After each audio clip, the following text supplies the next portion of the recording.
It's going to be something special. It's going to be more than just an action film that you've seen. And it does have those moments of levity, which I think, these type of films, they need. Because when, at the end of the day, people want to be entertained. And so if it's so much gratuitous action over and over and over, it just becomes monotonous.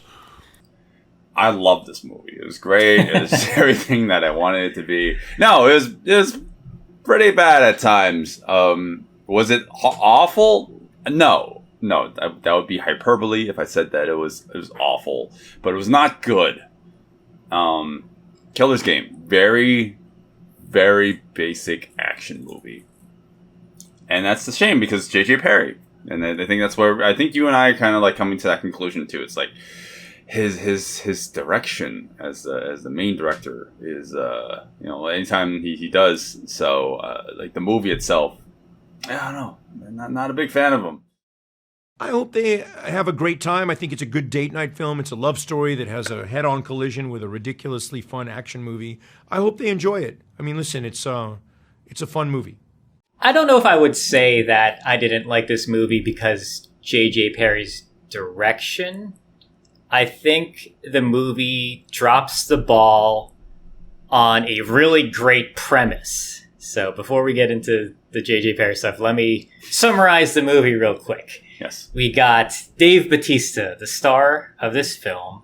He's a hitman, secret hitman, and he falls in love with this woman. They have this blossoming romance. They get really close, and at very early on in the movie, he is diagnosed with an illness where he has a couple months to live, and he doesn't want his new love interest, played by Sofia Boutella. He doesn't want to become a vegetable in front of her. He cares about her too much. So what does he do? He goes to Palm Clementif, who is Mantis from Guardians of the Galaxy. She is I guess like a leader, the head of some sort of crime organization. Rival mercenary organization, yeah. Sure. So he goes to her and says, I want a hit put out on me. He doesn't want his love interest to know that he was actually dying from an illness. Just take him out. And so what happens? A bunch of killers are sent to kill him. But the fun twist on the story is it turns out that he wasn't actually dying of a terminal illness. He actually is pretty healthy and he's fine. And he wants to live, but now all these killers are trying to come after him and take his life. Yeah. Love it. I love that premise. I think that's a really great premise for a really fun movie. And then, I guess the execution, maybe not the execution, I think it's just the story. Like, you have this great premise, but then once we sat down and sat with the story, it just was kind of bland. Joe Blood, the most prolific professional hitman in Europe. More hits than Motown. Oh boy, yeah. No, I like the idea. I do, and I feel like I've seen this executed before, and maybe in television shows. But I thought it would be good for an action film, right? All this is spoiled in the trailer, so you know what you're going into. And for you action heads out there, for those who see the J.J. Perry directing chair, the name, you see Scott Adkins, Marco Zaror. You see these names, and you're like, yeah, this is gonna be great. In a Hollywood movie, right? In a Hollywood movie. I mean, maybe that's what it is. It's the fact that it's like, has a $30 million budget. You think that at that point, it's not the biggest budget out there, but it has a production value. It should be good. There's only two ways out of the killer's game, Joseph. You walk away clean, or you go out on your back. The thing that would make this movie more enjoyable is if I actually believed in the chemistry between the characters. And any scene with Sofia Boutella, and I'm not here to just dog on her, but any scene with her in it is just like, it's like nails on a chalkboard to me. Because of the dialogue that she's given to work with. It's like they're trying to force her to be like madly in love with Dave Bautista's character, and he's supposed to be madly in love with her, and I don't buy any of it for a second. And that's like just really crappy writing throughout the whole thing. I don't think that this is particularly the reason why she falls in love with him. He does bring in her all that joy that she has. He is just a giant teddy bear, and I think he melts her completely down. I don't mind her. I actually have a problem with Dave Bautista. He's not he's not likable in this. He's not he's charming. very wooden, yes. He's very wooden. So her falling madly in love with him, I don't buy it. But they have to because story reasons. So the whole time you're supposed to, want him to live. You're supposed to want him to survive all these killings. But then the setup for them being in love, it just didn't work for me. But who cares? Nobody cares about the romance stuff of this.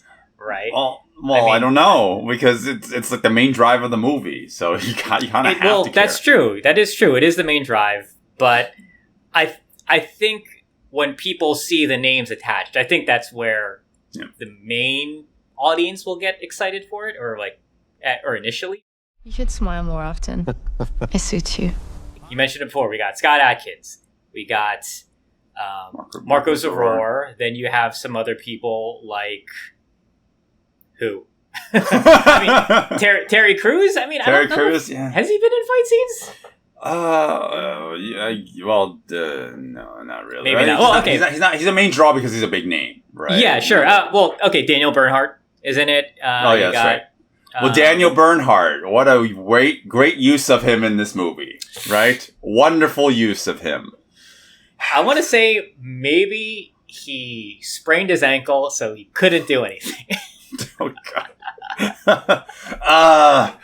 I just take the best job I can get. Even Ben Kingsley being in the movie can't save this film, right?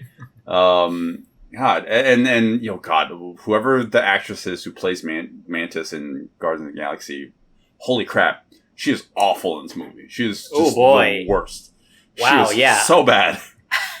I love her in Guardians of the Galaxy. I don't know what happens. Yeah, Palm Clementif. I'm not going to try to pronounce that. I don't know what happened. It feels like she didn't memorize her lines, so she's kind of reading off of cue cards in the back or something. Her delivery is just not good. Not good. I've thought about doing this for years. You killed my father. Clock starts at midnight. You're the client. This is based off of a book, and they can't go into the backstory of any of these people. So what do? You have the Mackenzie brothers. What are they? They're just drunk, rowdy Scottish guys who like to fight. Sure, that's fine. Then you got Lucy Cork and Shayna West.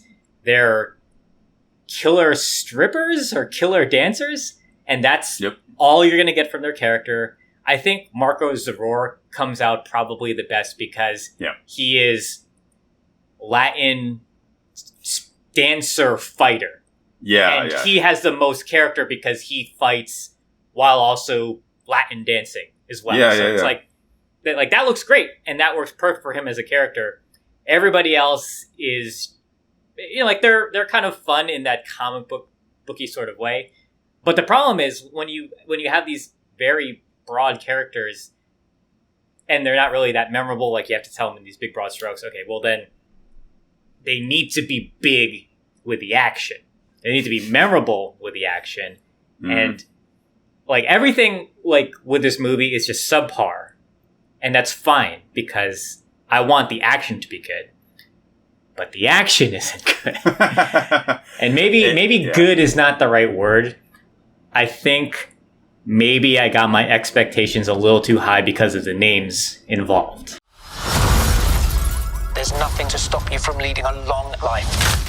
I don't know if I'm going to place any blame on anyone, but having Dave Bautista as your lead in an action film, it's like, okay, well, he's a big dude.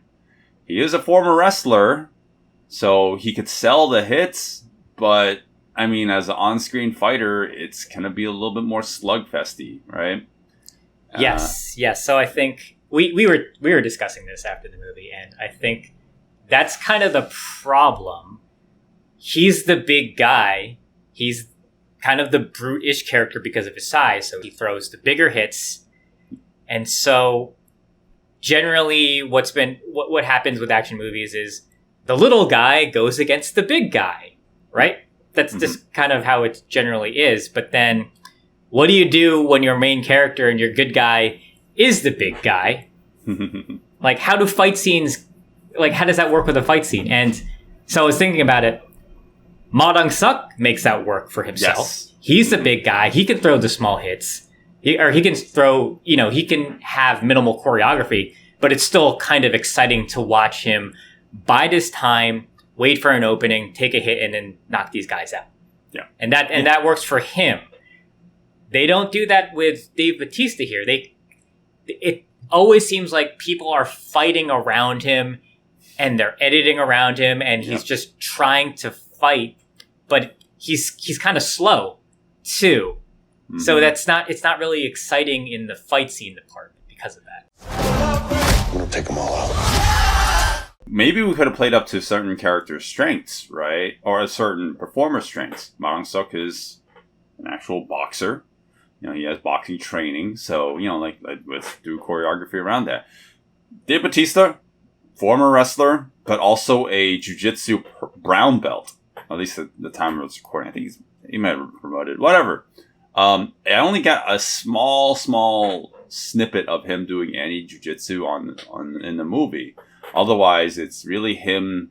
It's really just a showcase of him doing minimal movement and just showing like, yeah, I'm a badass. But it's only because we're editing around me, and like it makes it look like he's a lot more capable than he actually is. But it's a combination of stunt doubling, stand-ins for him.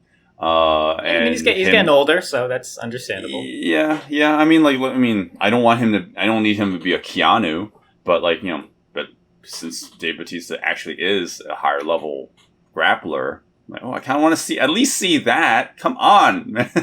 There have been movies in the past where you're working your socks off making a fight, and in the back of your mind you might be thinking, are they going to cut this together right? There's no fear of that on this movie because we know that we're working with the best quality action designers in Hollywood.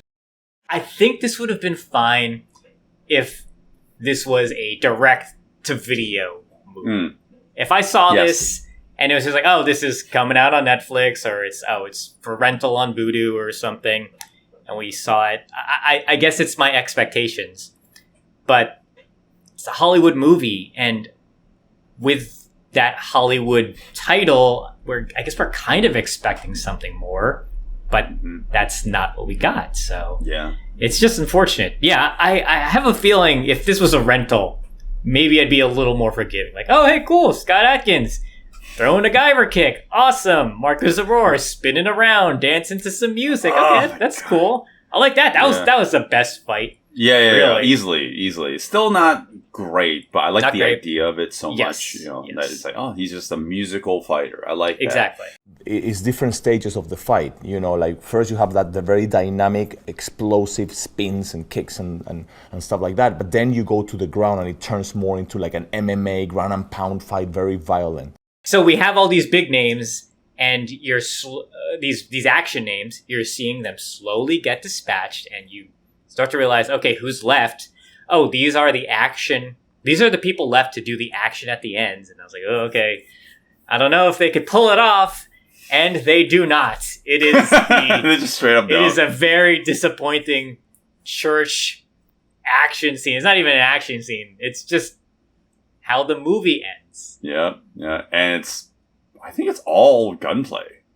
Which barely. Again, that's fine if you like action, like generic action. But if you guys are specifically looking for martial arts, you're not fight choreography. Rather, This is not it. This is definitely not it. This is not it. Yeah. There's some cool moments here and there, but no. Yeah, no. Yeah, that's it. What? They switched your scan with another patient. I'm canceling the contract. This changes nothing! No, I do not recommend this movie. If it comes out on Netflix, put it on the background. That's my recommendation. Put it on the background, and I'd say fast forward through the fight scene. Not the fight scenes. The character development scenes, because that's, oh boy, they're pretty bad. Some of the worst I've seen in a long time. But maybe I'm just exaggerating. Your thoughts? Yeah, I wasn't a fan of this either. I'm trying to be a little more forgiving on it, but when we left the movie theater, I thought, oh, I didn't like that. But I will say, everybody in our theater really enjoyed it, and it's probably just us. I think we just have a higher threshold. You know, we hold higher standards. Yeah, we have higher standards for our action, and because we got excited because of a few names in the cast, maybe we were probably expecting more, and it did not deliver. But there were lots of big audience reactions to certain moves, certain kills, certain things happening. People awed and felt bad when the characters, were sad and all that stuff. So it's just us. It's just us. Yeah, sure, maybe. If you align your opinions with us and you watch this, maybe you'll see like, okay, we get what they're saying. But I think that maybe the general movie audience goer who's just a guy that likes generic action might like this. I'm stone cold, motherfucker. Give me that. That's where you shoot your dick off.